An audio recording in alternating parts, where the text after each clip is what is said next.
Longitudinal waves, दरअसल हम sound wave पढ़ रहे हैं तो लॉन्गिट्यूडनल वेव स्टडी करनी पड़ेगी। ट्रांसवर्स और लॉन्गिट्यूडनल वेव में डिफरेंस ये है,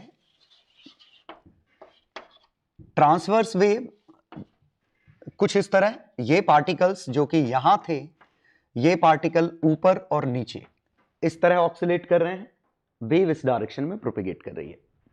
लॉन्गिट्यूडनल वेव में देखिए, ग्राफ बनाने को हम एक सा बनाएंगे, लेकिन अंतर क्या है, यहां y और x ग्राफ है, यहां s और x ग्राफ है। यहां देखिए s नया सिंबल है, s सिंपली है डिस्प्लेसमेंट अलोंग x, ये x के अलोंग का डिस्प्लेसमेंट है। y क्या है, डिस्प्लेसमेंट परपेंडिकुलर टू x। तो ये s डिस्प्लेसमेंट किस चीज को रिप्रेजेंट कर रहा है वो समझते हैं हम, कि मान लीजिए इनिशियली पार्टिकल्स ऐसे थे,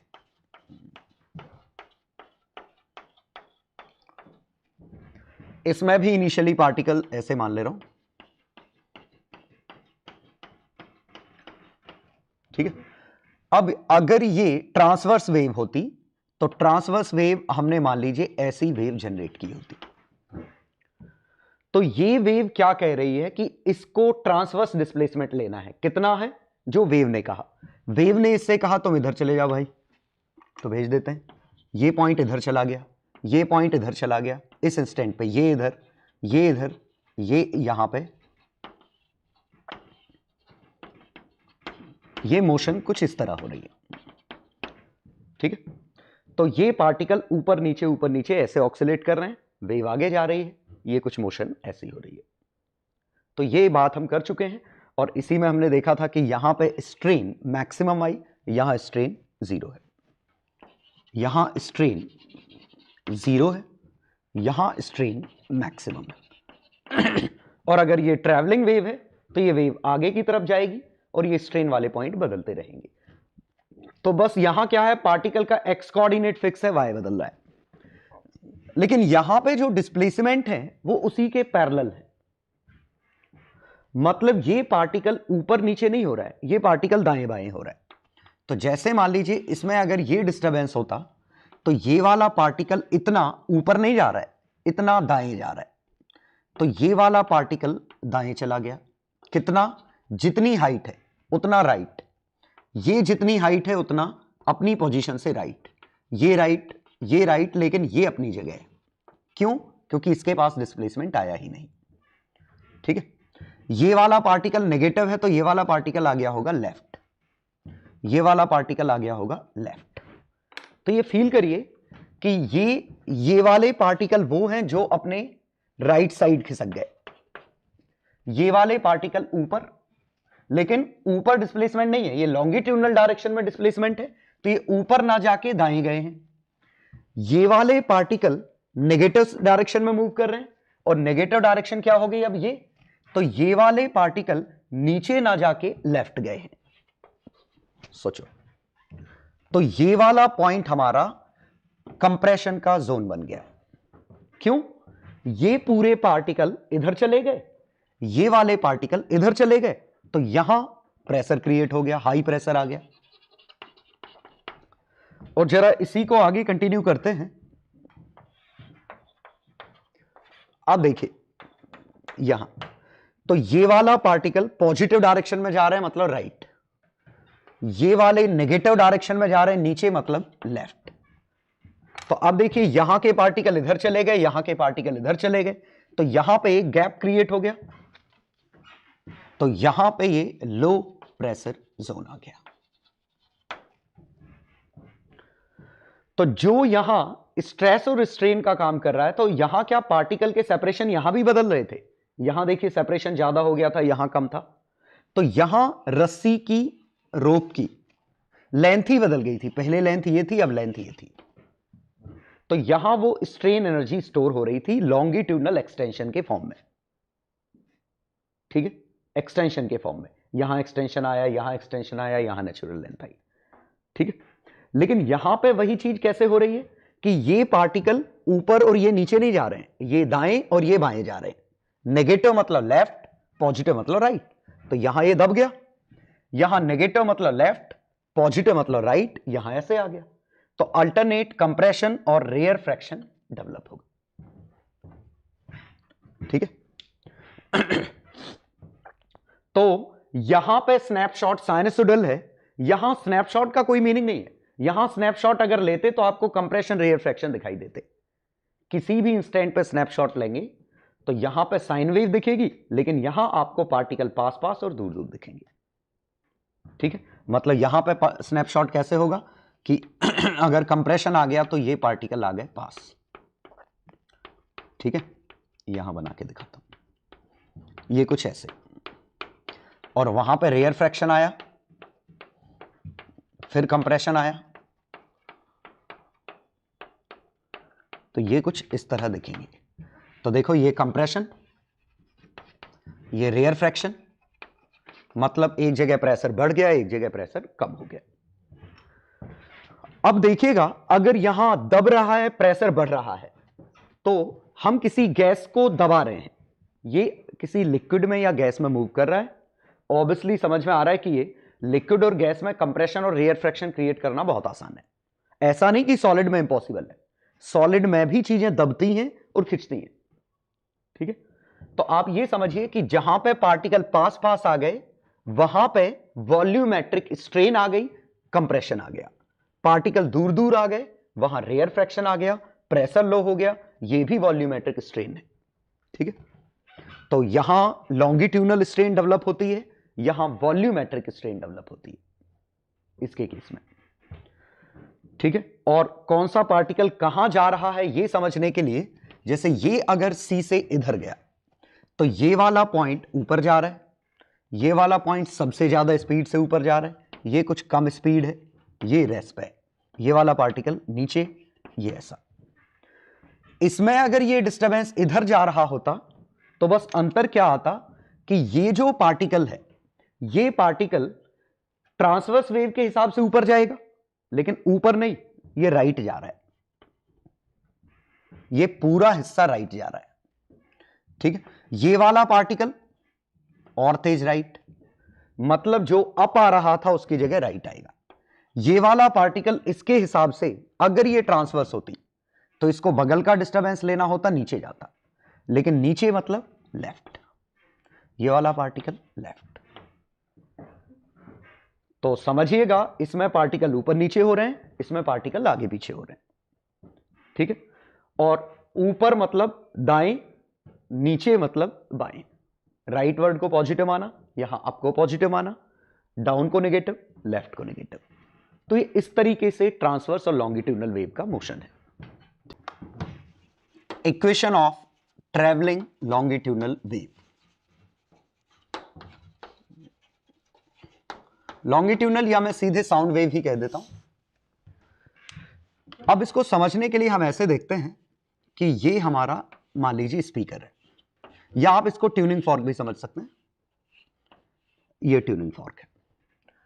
अब हमने इसको इनपुट दिया तो इसके पर्दा आगे पीछे हिलता है, यहां ये आगे पीछे वाइब्रेट होता है। ट्यूनिंग फॉर्क भी हम बात कर चुके हैं कि वाइब्रेशन इसके आगे पीछे होंगे, ये पर्दा भी आगे पीछे वाइब्रेट होगा। तो जब इसका जो डायफ्राम है ये जब आगे जाएगा तो एयर को दबाएगा, पीछे आएगा एयर को खोल देगा। तो आगे गया कंप्रेशन, पीछे आया रेयर फ्रैक्शन। ये भी आगे गया कंप्रेशन, पीछे आया रेयर फ्रैक्शन। तो साउंड या ट्यूनिंग फॉर्क में मूवमेंट किस तरह होता है कि ट्यूनिंग फॉर्क आगे पीछे जाता है और करेस्पॉन्डिंग यहां जो पार्टिकल है उनमें कंप्रेशन रेयर फ्रैक्शन डेवलप होते रहते हैं इसके मूवमेंट के हिसाब से। और फिर रिपीट कर रहा हूं, आगे गया पार्टिकल को दबाने की कोशिश कर रहा है, पीछे आया पार्टिकल में रेयर फ्रैक्शन आ गया। तो ये बैक एंड फोर्थ ऑक्सीलेट करेंगे दोनों, तो उसकी वजह से जो भी मीडियम, उस मीडियम में रेयर फ्रैक्शन और कंप्रेशन आ जाएंगे। ठीक है, तो जैसे यहां इस सिमुलेशन में देखिए कि यहां पे ट्यूनिंग फॉर्क अपनी जगह ऑक्सीलेट कर रहा है, लेकिन ट्यूनिंग फॉर्क के ऑक्सीलेशन की वजह से पार्टिकल्स देखें, पार्टिकल्स में मूवमेंट मेरे ख्याल से अंडरस्टूड है। ट्यूनिंग फॉर्क इस तरह हो रहा है और यहां कंप्रेशन रेयरफैक्शन की पल्सेस चारों तरफ जा रही हैं। ठीक है, तो ये हमारा मूवमेंट है। चलो वापस आते हैं। अब अगर मुझे इसका फंक्शन मिल जाता s is equal to s naught sine omega t plus five. s क्या है? Longitudinal displacement. s नॉट क्या है? लॉन्गिट्यूडनल डिस्प्लेसमेंट का एम्पलीट्यूड। मतलब ये s नॉट ये है कि ये कहां तक आगे और पीछे जा रहा है। ये हमारा डिस्टरबेंस आया। तो अब मुझे अगर यहां से किसी भी x पे वेव की इक्वेशन लिखनी है तो जो डिस्टरबेंस यहां थे, यहां पहुंचने में टाइम x बाय सी लेते। तो यहां पे जो डिस्टरबेंस किसी भी x और किसी भी टाइम पे आता, simply replace t by t minus x by c plus 5। तो s naught sine omega t minus के एक्स प्लस 5 वही चीजें हैं। ठीक है, बस पहले क्या हो रहा था, वो डिस्टरबेंस इस तरह हो रहे थे, अब डिस्टरबेंस इस तरह हो रहे। तो पहले y ले रहे थे, y की जगह हम s ले रहे हैं। y की जगह x ले सकते हैं, लेकिन x ऑलरेडी हम यहां यूज करने वाले हैं तो कंफ्यूजन हो जाएगा, इसीलिए हमने s लिया। और s क्या है? Longitudinal displacement. s क्या है? Longitudinal displacement of particle at x at t from its mean position. इसकी खुद की मीन पोजीशन से कितना आगे पीछे। ठीक है, तो जो पार्टिकल हमारा x पे लोकेटेड होगा, ये s नॉट आगे और s नॉट पीछे, ये पार्टिकल s नॉट आगे पीछे जा रहा होगा। ठीक है, थोड़ा सा इसी को एनालाइज करने के लिए हमारे पास एक इंटरेस्टिंग तरीका है कि अगर यहां से लैम्डा बाय 2 पे एक दो पार्टिकल ले लूं, एक पार्टिकल A है, एक पार्टिकल B है, दोनों में, और एक और C ले लेता हूं, that is again at lambda by 2। हर लैम्डा के बाद फेज पाई आ जाएगा, जानते हैं, यही तो प्रॉपर्टी है इसकी, के 2 पाई बाय लैम्डा है, हर लैम्डा के बाद फंक्शन रिपीट हो जाएगा। तो अगर A और C के मोशन की बात करें तो A और C की मोशन ऐसी हो रही होंगी। सोचो, A और C एक साथ आगे, एक साथ मीन, एक साथ पीछे, तो A और C ऐसे होंगे। तो A और C के बीच का वॉल्यूम फिक्स रहेगा, सोचो। लेकिन जरा A और B की बात करें तो A और B के बीच में A जब राइट जाएगा B लेफ्ट जाएगा, क्योंकि पाई का चेंज है, और A और B में पाई का चेंज है। तो देखिए, अगर ये राइट वो लेफ्ट तो मोशन ऐसी। तो A और B में compression, mean position, rarefaction, फिर compression, rarefaction, compression, rarefaction. तो जब A इधर गया होगा, B इधर गया होगा, तो यहां का हिस्सा कंप्रेस हो गया होगा और यहां प्रेशर मैक्सिमम आ गया होगा। जब ये वापस इधर आ गए होंगे, प्रेशर वापस से ओरिजिनल मतलब एटमॉस्फेरिक प्रेशर हो जाएगा, और जब ये इधर जाएगा प्रेशर कम हो जाएगा, मिनिमम हो जाएगा। तो उम्मीद है आप समझ पा रहे होंगे कि कंप्रेशन रेयर फ्रैक्शन डेवलप कैसे हो रहे हैं। और एक और बात था, ये जब इधर जाएगा, ये इधर जाएगा और ये इधर जाएगा, क्योंकि ये दोनों फेज में है, तो ये अपने राइट पे होगा, ये अपने लेफ्ट पे होगा, ये अपने राइट पे होगा। तो जब हमारा A यहां होगा उस समय B यहां होगा, उस समय C यहां होगा। तो A और B का गैप कम हो गया, B और C का गैप बढ़ गया, तो इस जोन में रेयर फ्रैक्शन आया, इस जोन में कंप्रेशन आया। तो उम्मीद है समझ में आया होगा कि ये साइडवेज डिस्प्लेसमेंट करके कंप्रेशन और रेयर फ्रैक्शन पैदा कर कैसे लेते हैं। ठीक है, तो ये हमारा डिस्कशन था कि इक्वेशन ऑफ ट्रेवलिंग वेव क्या है साउंड में। तो यहां बस y की जगह s आ गया, और s नॉट क्या है?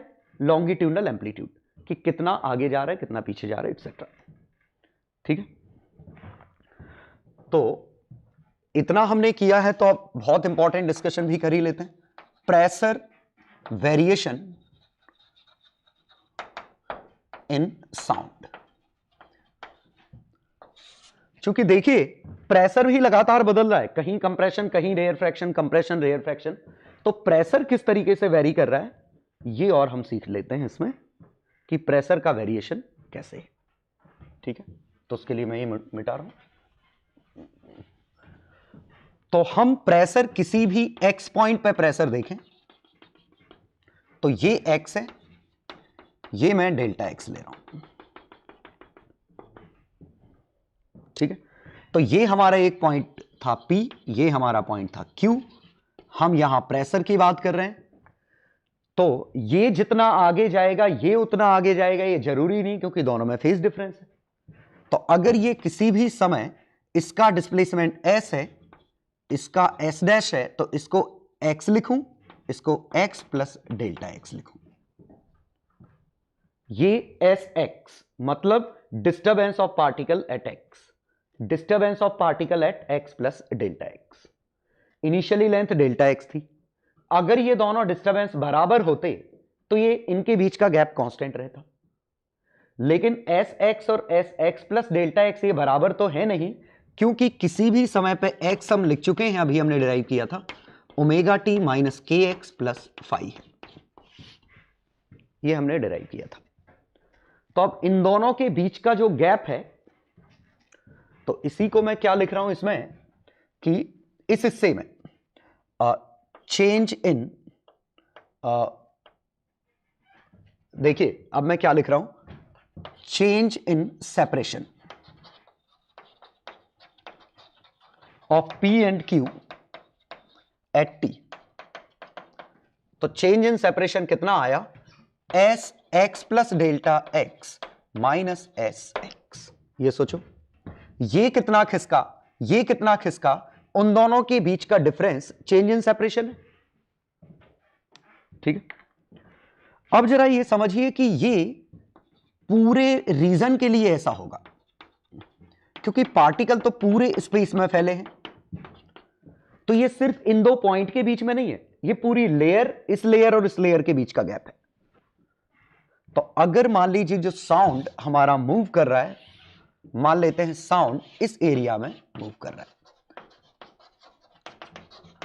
इस एरिया में मूव कर रहा है, तो ये लेयर आगे गई, ये लेयर आगे गई, तो दोनों लेयर में डिफरेंस आया, तो इस हिस्से का वॉल्यूम बदल गया।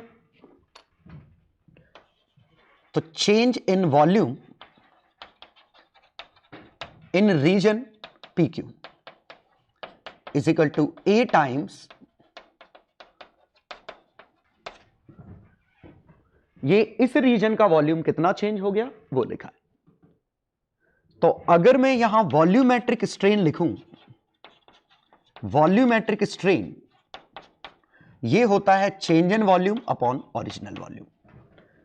तो चेंज इन वॉल्यूम कितना है, एस डेल्टा एक्स, ये ओरिजिनल वॉल्यूम ए डेल्टा एक्स। इस हिस्से का वॉल्यूम कितना था पहले, अगर वेव नहीं होती तो इनके बीच का डिस्टेंस डेल्टा एक्स था, एरिया इंटू डेल्टा एक्स, ये इसका ओरिजिनल वॉल्यूम था, लेकिन ये आगे गया, ये आगे गया, तो इस हिस्से का वॉल्यूम बदल गया, कितना आया ये। और ये तो बड़ा इंटरेस्टिंग दिख रहा है, ये del s by del x लिखा है,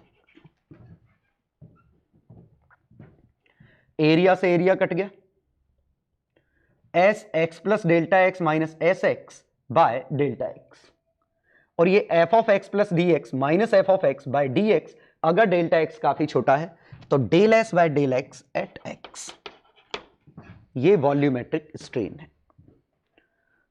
और प्रेशर या एक्स्ट्रा प्रेशर जनरेटेड, ठीक है, और इसी को मैं डेल्टा पी लिखूं, ये minus b delta v by v, ठीक है। और अगर बल्क मॉड्यूलस आपने नहीं पढ़ा तो ये आपके लिए छोटा सा नया एक टर्म है, जैसे यंग्स मॉड्यूलस क्या होता है कि stress is equal to Y times strain, ये लॉन्गिट्यूडनल में आता है। वॉल्यूमेट्रिक में y की जगह बल्क मॉड्यूलस आ जाता है, डेल्टा एल बाय एल की जगह डेल्टा वी बाय वी, और स्ट्रेस की जगह आ जाता है प्रेशर, स्ट्रेस की जगह आ जाता है प्रेशर, ठीक है। तो b delta v by v और प्रेशर, ये वॉल्यूमेट्रिक स्ट्रेन। एक एक्स्ट्रा नेगेटिव क्यों आता है, अगर वॉल्यूम बढ़ेगा तो प्रेशर घटेगा, तो ये चेंज इन प्रेशर। और इसको फील करने की कोशिश करिए, है बिल्कुल सिंपल सा, कि मान लीजिए ये बॉटल होती, इस बॉटल को मैं चारों तरफ से दबा रहा हूं, चारों तरफ से दबा रहा हूं, तो इसके अंदर का प्रेशर बढ़ेगा, तो किसी भी चीज को आप प्रेस करते हैं तो उसका प्रेशर बढ़ता है, क्योंकि उसके मॉलिक्यूल पास पास आ जाते हैं। पास पास आ जाते हैं तो चारों तरफ से प्रेशर उसका इंक्रीज हो जाएगा। तो आप कितना वॉल्यूमेट्रिक डिफॉर्मेशन कर रहे हैं, ठीक है, delta v by v into उस मटेरियल की प्रॉपर्टी। क्योंकि रबर की बॉल को उतना ही दबाने पे और स्टील की बॉल को उतना ही दबाने पे बराबर प्रेशर नहीं आएगा। स्टील की बॉल को उतना दबाने पे कई गुना प्रेशर आएगा। तो ये भी क्या है, मटेरियल की प्रॉपर्टी कि वो डिफॉर्मेशन को कितना रेजिस्ट कर रहा है, कितना मुश्किल से दब रहा है। और डेल्टा वी बाय वी कितना हमने उसको फ्रैक्शनल चेंज किया, और इन दोनों का प्रोडक्ट प्रेशर होता है, चेंज इन प्रेशर एक्चुअली, कि कितना एक्स्ट्रा प्रेशर क्रिएट होगा। तो delta P is equal to minus b delta V by V, और delta V by V del S by del X, ये बन गया। तो एक्स्ट्रा प्रेशर जो हमारा क्रिएट हुआ वो ये आया। तो delta P is equal to minus b del S by del X, इसको डिफरेंशिएट करो। तो डिफरेंशिएट करें तो minus b del S by del X, s naught k, x के रिस्पेक्ट में डिफरेंशिएट कर रहा हूं, तो माइनस के बाहर आया तो ये प्लस हो गया, into cos omega t minus के एक्स प्लस 5, ये बना। तो ये हमारा b k s naught is pressure amplitude.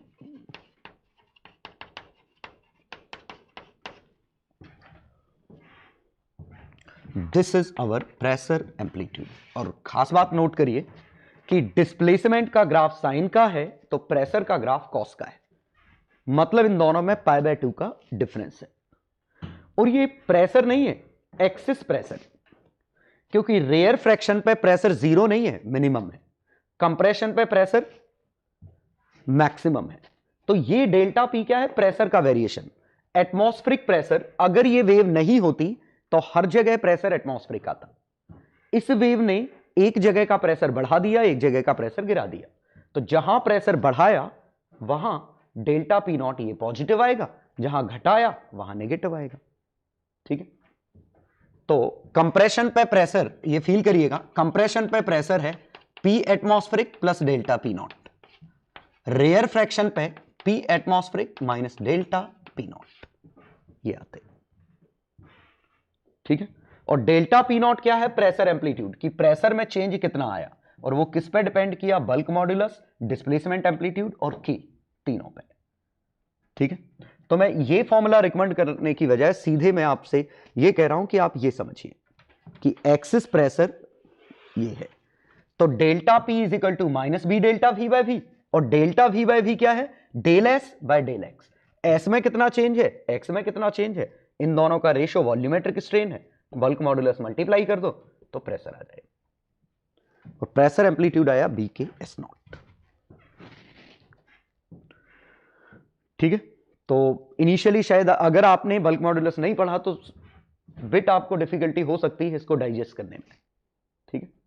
लेकिन फिलहाल बस इतना समझिए कि ये एक फॉर्मूला था, उस फॉर्मूले से हमने ये छाप दिया, तो हमें वॉल्यूमेट्रिक स्ट्रेन पता थी, उससे हमने प्रेशर निकाल लिया। और ये स्ट्रेन क्यों आई, क्योंकि इनकी डिस्प्लेसमेंट बराबर नहीं है, इनके फंक्शन एक से नहीं है, दोनों फंक्शन में डिफरेंस है। तो जितना ये जा रहा है उतना ये नहीं जा रहा है, तो ये इतना गया, ये इतना गया, तो जितना इनके बीच का गैप था, इन दोनों के बीच का गैप था, वो चेंज इन वॉल्यूम हो गया। ओरिजिनल वॉल्यूम ये हुआ, एरिया तो कट ही गया, तो इन दोनों के बीच का गैप अपॉन ओरिजिनल गैप, ये वॉल्यूमेट्रिक स्ट्रेन बन गया, क्योंकि एरिया कट गया। तो बल्क मॉड्यूलस में वॉल्यूमेट्रिक स्ट्रेन मल्टीप्लाई किया, डेल्टा पी निकल आया, ठीक है। तो ये आज की क्लास का सबसे ट्रिकीएस्ट पार्ट था, जहां ये समझना कि लॉन्गिट्यूडनल मोशन प्रेशर कैसे क्रिएट कर दे रही है। तो where there is longitudinal motion there will be pressure associated with it, ठीक है। तो कहीं कंप्रेशन रेयर फ्रैक्शन आने ही थे। हाँ, इसी में ये हम ग्राफ का सिग्निफिकेंस भी समझ लेते हैं कि डिस्प्लेसमेंट का ग्राफ, ये डिस्प्लेसमेंट का ग्राफ है एक्स के साथ, तो हमें प्रेशर का ग्राफ चाहिए। एक्चुअली प्रेशर का नहीं, एक्सिस प्रेशर का ग्राफ बना रहा हूं, डेल्टा पी। तो एस का ग्राफ पता है, डेल्टा पी का ग्राफ बना रहा हूं। तो समझने की कोशिश करिए कि यहां पे जितने पार्टिकल हैं ये सभी पार्टिकल अपने ऊपर जाते, इस हाफ की बात समझिए, ये सभी ऊपर जाते मतलब दाएं जाएंगे, ये पार्टिकल सभी नीचे जाते मतलब बाएं जाते। तो ये वाला हमारा कंप्रेशन का पॉइंट है। कंप्रेशन मतलब प्रेशर का मैक्सिमम। और जरा यहां देखिए, ये सभी पार्टिकल नेगेटिव जाते मतलब लेफ्ट, ये ऊपर मतलब राइट, तो ये रेयर फ्रैक्शन का पॉइंट है। और फिर से ये रेयर फ्रैक्शन, ये कंप्रेशन। और कंप्रेशन मतलब प्रेशर का मैक्सिमा, कंप्रेशन मतलब प्रेशर का मैक्सिमा, रेयर फ्रैक्शन ये, compression rare fraction,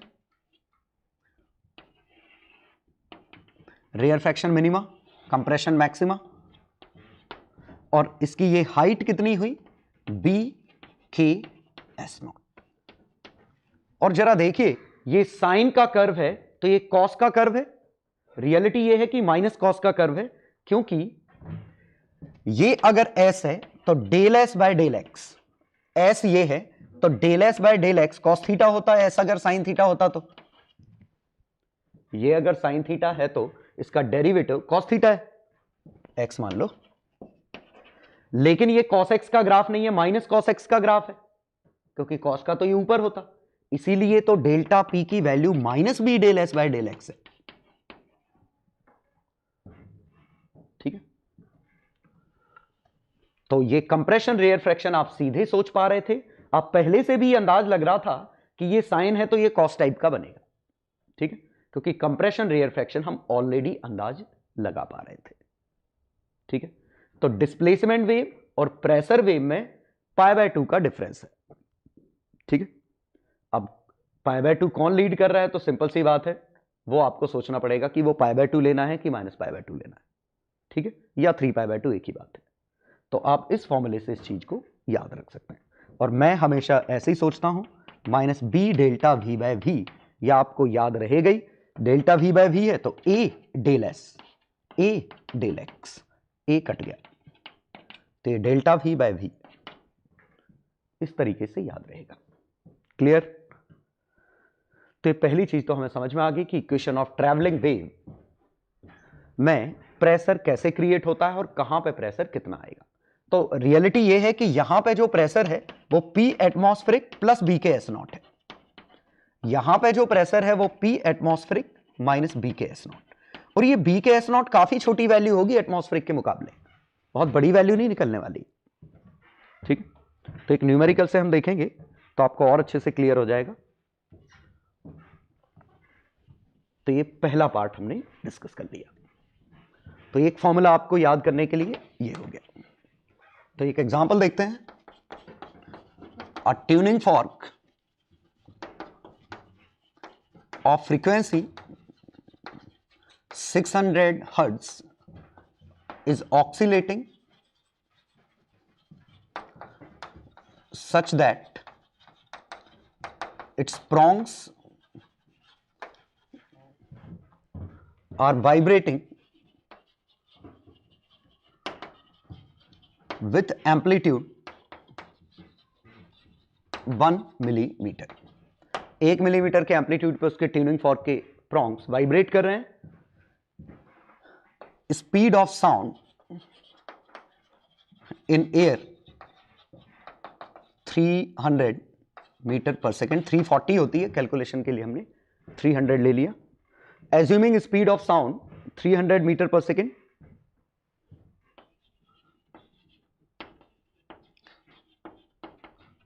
and bulk modulus of air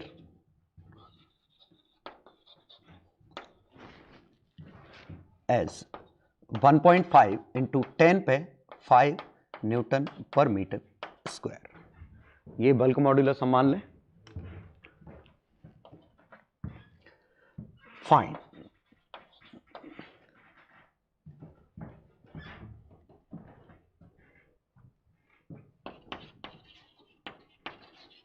equation of displacement wave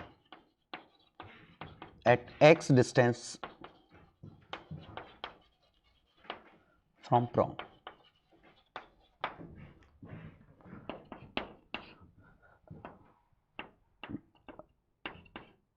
pressure variation या minimum and maximum pressure in air.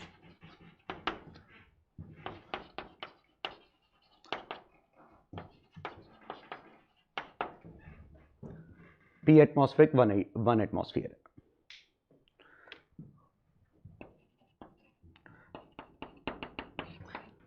Power transferred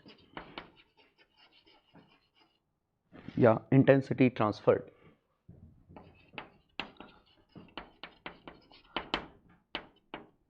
intensity of sound, ये मैंने पढ़ाया नहीं लेकिन हम कॉमन सेंस से अंदाज लगाने की कोशिश करेंगे। Intensity of sound in air, ठीक है। डेंसिटी ऑफ एयर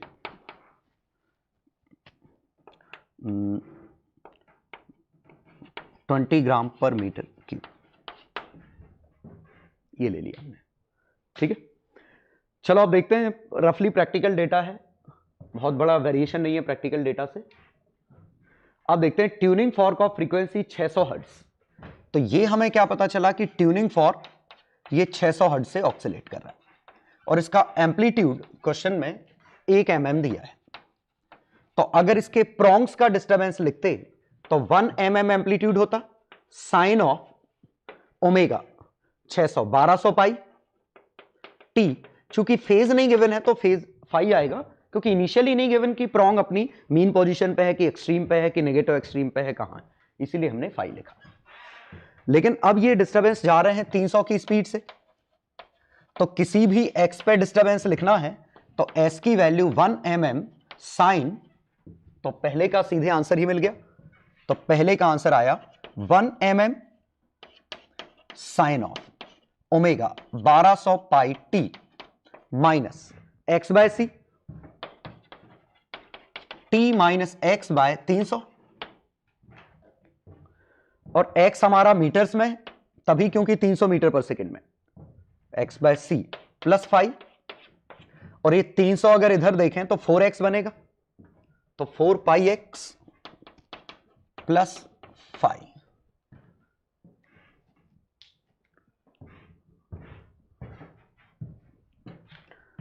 ठीक है, चलो अब क्या आ गया अपना, अब इसमें वेवलेंथ वगैरह निकालना है तो लैम्डा एफ इक्वल टू सी, तो लैम्डा फ्रीक्वेंसी कितनी है 600, सी की वैल्यू कितनी है 300, तो लैम्डा आया 1/2 मीटर। तो x की वैल्यू 1/2 रखने पे 2 पाई बनना चाहिए, बन भी रहा है। टाइम पीरियड 1/600 है, 2 पाई बनना चाहिए, बन रहा है। तो ये हमारा s का फंक्शन आ गया।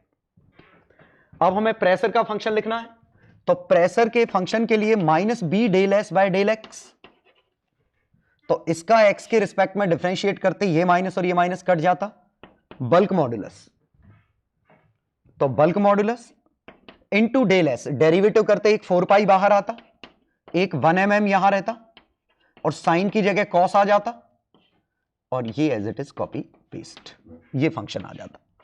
हालांकि फंक्शन नहीं पूछा, मिनिमम और मैक्सिमम प्रेशर पूछा है। तो ये प्रेशर एम्पलीट्यूड है, क्योंकि ओमेगा टी माइनस के एक्स प्लस 5 प्रेशर का फंक्शन है -b del s by del x, तो -b एस नॉट और डेरिवेटिव का k और साइन की जगह कॉस, तो ये हमारा प्रेशर एम्पलीट्यूड है।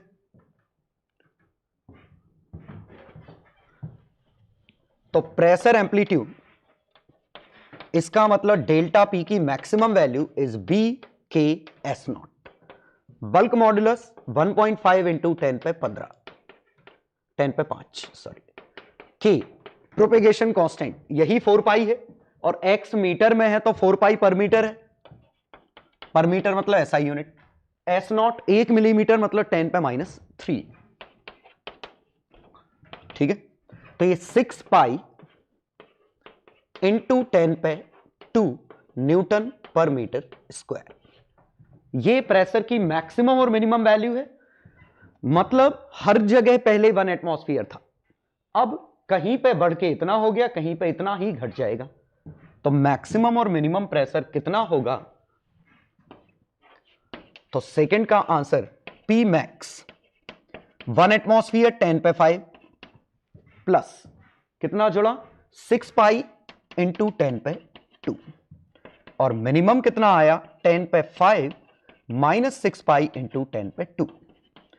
तो बहुत बड़ा चेंज नहीं है, ये प्रेशर एम्पलीट्यूड इतना बड़ा नहीं है कि साउंड हमने पैदा किया और 1 एटमॉस्फेयर की जगह 2 एटमॉस्फेयर प्रेशर हो जाए। नॉर्मल जो साउंड होता है उससे एटमॉस्फेरिक प्रेशर में बहुत कम चेंज आता है, ऐसे 1% के आसपास, 0.1%, 1% इतना। हां, बहुत ही हैवी साउंड हुआ तो ऑब्वियसली इतना आ सकता है कि 1 एटमॉस्फेयर से 1.5 हो जाए, तो ठीक है ना। हैवी साउंड में इतना ज्यादा फोर्स होगा कि हमें एटमॉस्फेरिक प्रेशर के बराबर धक्का लग सकता है। लेकिन हम प्रैक्टिकल साउंड्स की बात कर रहे हैं, ये पूरा डेटा प्रैक्टिकल था। तो प्रेशर में वेरिएशन इतना ज्यादा नहीं है कि आप उस एब्सोल्यूट प्रेशर को मान लो कि बहुत बड़ा चेंज हुआ। प्रेशर रफली 1 एटमॉस्फेयर ही है, उसमें स्लाइड कहीं बढ़ रहा है, कहीं स्लाइड घट रहा है, कहीं बढ़ रहा है, कहीं घट रहा है, और इसी प्रेशर के चेंज को हमारे ईयर्स, हमारे कान डिटेक्ट करते हैं कि वो प्रेशर में चेंज कितना हो गया। और हमारा कानों का जो पर्दा है, डायफ्राम है, वो इतना सेंसिटिव है कि बहुत छोटे छोटे प्रेशर के चेंज को भी डिटेक्ट कर लेता है। ठीक है, तो वेव क्या है? वेव प्रेशर नहीं है, वेव है चेंज इन प्रेशर। ठीक है, कि चेंज इन प्रेशर एक जगह से दूसरी जगह मूव कर रहा है, तो लॉन्गिट्यूडनल डिस्प्लेसमेंट प्रेशर क्रिएट करेंगे, जो प्रेशर में वेरिएशन आएगा वही हमारी साउंड वेव है। ठीक है, अब लास्ट हमसे यह पूछ लिया कि इसकी इंटेंसिटी कितनी है। अब इंटेंसिटी बिल्कुल नया टर्म हो गया, तो यह समझने के लिए हम यह देखते हैं कि मान लो ये एरिया ए में मूव कर रही होती, क्योंकि इंटेंसिटी में एरिया की जरूरत पड़ती। मान लो साउंड एरिया ए में मूव कर रहा है, तो किसी भी टाइम dt में c dt डिस्टेंस मूव कर जाएगा। पहले डिस्टर्बेंस यहां तक थे t टाइम में, t प्लस dt में ये डिस्टर्बेंस इतने मूव कर गए, तो पहले इतने ही पार्टिकल ऑक्सीलेट कर रहे थे, अब एक्स्ट्रा ऑक्सीलेशन पैदा हो गया, तो इस हिस्से के पास एक एक्स्ट्रा एनर्जी आ गई du, और du मैं सीधे लिख सकता हूं आखिरकार ये अभी भी SHM है। पहले SHM ऐसा हो रहा था, अब ये SHM ऐसे हो रहा है, तो इसके पास एनर्जी, टोटल एनर्जी यही होगी, हाफ m ओमेगा स्क्वायर ए स्क्वायर। ठीक है, ये डेल यू एनर्जी है। हम पावर अगर निकालते तो पावर आता del u by del t, half del m by del t, omega square A square. ठीक है, इंटेंसिटी निकालते तो पावर पर यूनिट एरिया होता, पावर को एरिया से डिवाइड करो, half of del m by del t, तो del m can be written as rho A C D T. सोचो, इस हिस्से का मास रो इंटू वॉल्यूम है, और वॉल्यूम ए इंटू लेंथ है, upon A D T omega square A square, और A D T cut गया तो फाइनल आंसर आया हाफ रो सी ओमेगा स्क्वायर ए स्क्वायर। ठीक वही जो ट्रांसवर्स वेव में आया था, और वो इसीलिए आया क्योंकि ये फॉर्मूला तो सेम ही बन रहा है ना। तो ये इंटेंसिटी है हाफ रो सी ओमेगा स्क्वायर ए स्क्वायर। जरा देखते हैं हम इंटेंसिटी को कि कितना सॉल्व करने पे आता, बाकी मिटा देता हूं। हाफ इंटू रो 20 इंटू 10 पे -3 ऐसा unit, c 300 speed of sound, omega square 2 pi f 600 whole square, A square 1 millimetre, ये बना। ठीक है, हाफ से हाफ कटा, 10 पे 3, 10 पे -3, 10 पे 3 कट गए, यहां से 3 बचा, यहां से 2 पाई इंटू 6 12 पाई, तो 3 इंटू 12 पाई 144 पाई स्क्वायर इंटू 10 पे 4 इंटू 10 पे -6। ठीक है, 10 पे 4 ये, 10 पे -6 ये, 10 पे 1 ये, एक डेसिमल इधर लगा दूं तो सभी पावर कट जाएंगी, 43.2 के करीबन आंसर आ जाएगा, वॉट पर मीटर स्क्वायर। ये इंटेंसिटी आ गई। ठीक है, तो ये हमारे कैलकुलेशन हो गए। तो कैलकुलेशन में तो कोई खास आपको दिक्कत हुई नहीं होगी, अंडरस्टूड है। और इंटेंसिटी का फॉर्मूला बिल्कुल वही है जो पिछला वाला था। और है कॉमन सेंस ही कि एरिया ए में अगर साउंड जा रहा है, एरिया ए में, तो इस एरिया ए में dt टाइम में कितना पार्ट और इन्फ्लुएंस हो गया, तो इतना पार्ट ऑक्सीलेट करने लग गया, तो हमें इतनी एनर्जी देनी पड़ेगी। डेल यू ये लिखा, del u by del t और एरिया से डिवाइड किया, ये फॉर्म बन गया। ठीक है,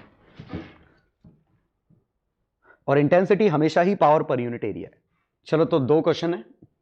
पहला क्वेश्चन, डिस्प्लेसमेंट वेव की इक्वेशन दे रखी है, you have to find maximum particle velocity, displacement of particle at x equal to this, pressure amplitude, pressure at this. ठीक है, particle velocity is different from wave velocity. Wave velocity मतलब c की value है, वो पूछी नहीं मैंने।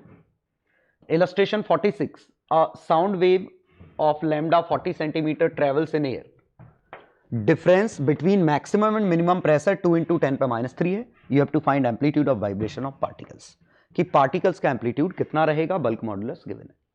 ठीक, ट्राई करो। चलो तो सॉल्यूशन देखिए, मैक्सिमम पार्टिकल वेलोसिटी, तो del s by del t, यही तो वेलोसिटी है, और डिफरेंशिएट करते तो यहां से 100 पाई बाहर आ जाता, 2 × 100 पाई mm पर सेकेंड बन जाता, इनटू साइन की जगह आ जाता कॉस, अंदर की चीज ज्यों की तो मैक्सिमम पूछी है तो ये 1, या वी मैक्स आप सीधे ओमेगा ए लिख सकते हैं। ओमेगा कितना है 100 पाई पर सेकेंड, एम्पलीट्यूड कितना है 2 मिलीमीटर, तो 200 पाई mm पर सेकेंड। ये हमारा पहले पार्ट का answer.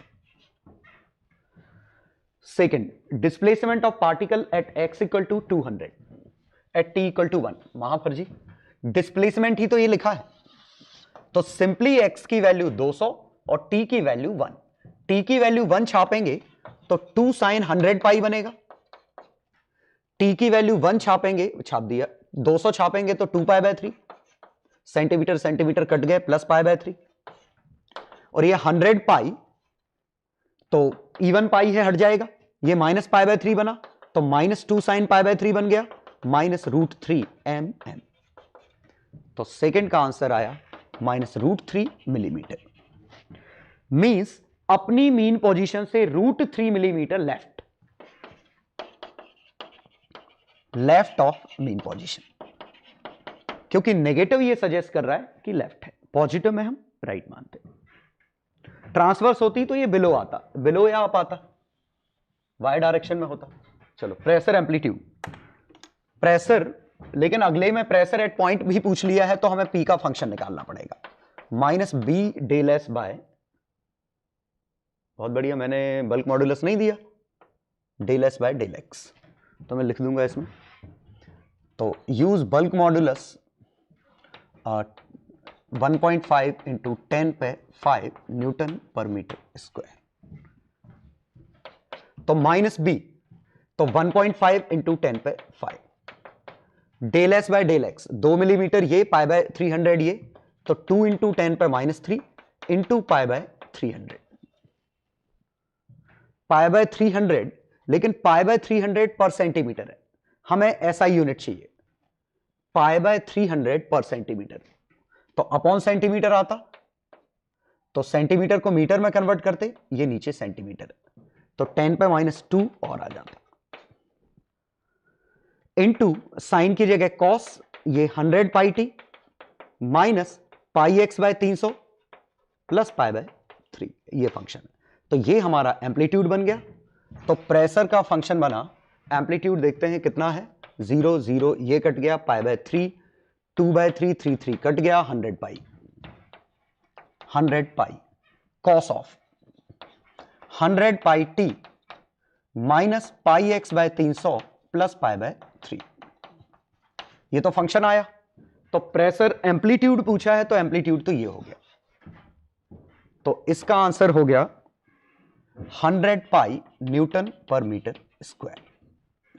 Pressure at x equal to 200, तो x की वैल्यू 200 छापो तो -2 pi by 3 plus pi by 3, ये इवन पाई हट जाएगा, तो ये माइनस पाई बाय 3, कॉस में -2 पाई बाय 3, कॉस में माइनस पाई बाय 3 मतलब +1/2, तो ये आया 50 पाई। लेकिन यहां प्रेशर एम्पलीट्यूड, यहां एब्सोल्यूट प्रेशर पूछा है, तो एब्सोल्यूट प्रेशर आएगा ये एटमॉस्फेरिक जोड़ना पड़ेगा। एम्पलीट्यूड क्या है, एटमॉस्फेरिक से कितना ऊपर है या एटमॉस्फेरिक से कितना नीचे है। और ये क्या है, एब्सोल्यूट प्रेशर पूछा है, तो P naught plus delta P, और डेल्टा पी फंक्शन में छाप दी। इलस्ट्रेशन 46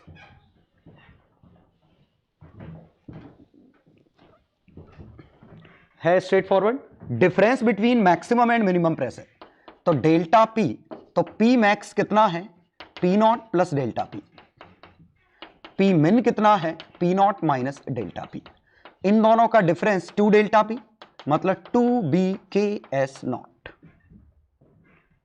और ये 2 इंटू 10 पे ये, तो 2 बी के एस नॉट ये दिया है 2 इंटू 10 पे माइनस 3। बल्क मॉडुलस 1.4 इंटू 10 पे 5। के होता है 2 पाई बाय लैम्डा, तो 2 पाई बाय लैम्डा 0.4 ऐसा यूनिट इंटू डिस्प्लेसमेंट 10 पे माइनस 3।